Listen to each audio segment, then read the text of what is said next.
ఎచ్చెర్ల నియోజకవర్గం లావేరు మండలం బుడమూరు పంచాయతీలో ఉన్న ధాన్యం కొనుగోలు కేంద్రాన్ని ఈరోజు రాష్ట్ర పౌర సరఫరా శాఖ మంత్రి నాదెండ్ల మనోహర్ సందర్శించారు. ఆయనకు స్వాగతం పలికిన ఎచ్చెర్ల ఎమ్మెల్యే నడికుదుటి ఈశ్వర్రావు ఈ సందర్భంగా ఏర్పాటు చేసిన సభలో నియోజకవర్గంలో నెలకొని ఉన్న పలు సమస్యలను ఆయన దృష్టికి తీసుకొని వచ్చారు. ఎమ్మెల్యే ఎన్ఈఆర్ ఫేజ్ 1 వరకు జీసీ గ్రామంలో ఆగిపోయింది సార్. జీసీ గ్రామం నుంచి ఇక్కడ బుడుమూరు సార్, పెద్ద చెరువు పక్కనే ఉంది. బుడుమూరు ఈ పంచాయతీలోనే 300 ఎకరాల పెద్ద చెరువు సార్.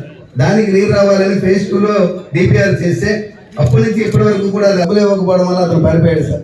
ఆ పనులు అలాగే ఉండిపోయాయి సార్. అది కానీ పూర్తయితే ఫేజ్ 2 పూర్తయితే బుడుమూరు పెద్ద చెరువుకి మడ్డు వలస కాలు నీరు పూర్తి స్థాయిలో వస్తుంది సార్. 300 ఎకరాలంటే మనం ఎక్స్పెక్ట్ చేయొచ్చు సార్. సుమారు 12,000 ఇక్కడ వరకు వస్తే పొందూరుతో కలిపి మా నియోజకవర్గంలో 7,000 ఎకరాలు, పొందూరులో 4,800 ఎకరాలు, సుమారు 12,000 ఎకరాలకి పూర్తి స్థాయిలో నీరు వస్తుంది సార్.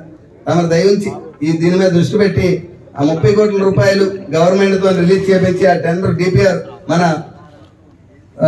స్టేజ్ 2 పని మడ్డు వలస స్టేజ్ 2 సార్, మడ్డు వలస స్టేజ్ 2 ఆ పని కానీ చేపించి మన బుడుమూరు పెద్ద చెరువుకి నీరు అందిస్తే లావేరు ఎచ్చెర్ల 2 మండలాలకు కూడా పూర్తిగా కూడా వ్యవసాయానికి పూర్తిగా కూడా నీరు అందే అవకాశం ఉంది సార్. అంతేకాదు సార్, మా బుడుమూరు వచ్చారో ఎక్కడికైతే మేము కోరుకున్నామో, ఏదైతే ఏ గ్రామం కోసం అయితే మేము నీరు రావాలని కోరుకున్నామో, ఈరోజు సంకల్పితమో లేదా యాదృచ్ఛికమో తెలియదు కానీ మీరు అక్కడ అడుగు పెట్టడం తప్పకుండా మీ పాదం మోపిన జాగా అంతా పంట పండాలి, ఇక్కడ నీరు రావాలి, మినీ రిజర్వాయర్ రావాలి, అది మీ చేతులతో మేము శంకుస్థాపన చేసుకోవాలని మా కాంక్ష సార్. తప్పకుండా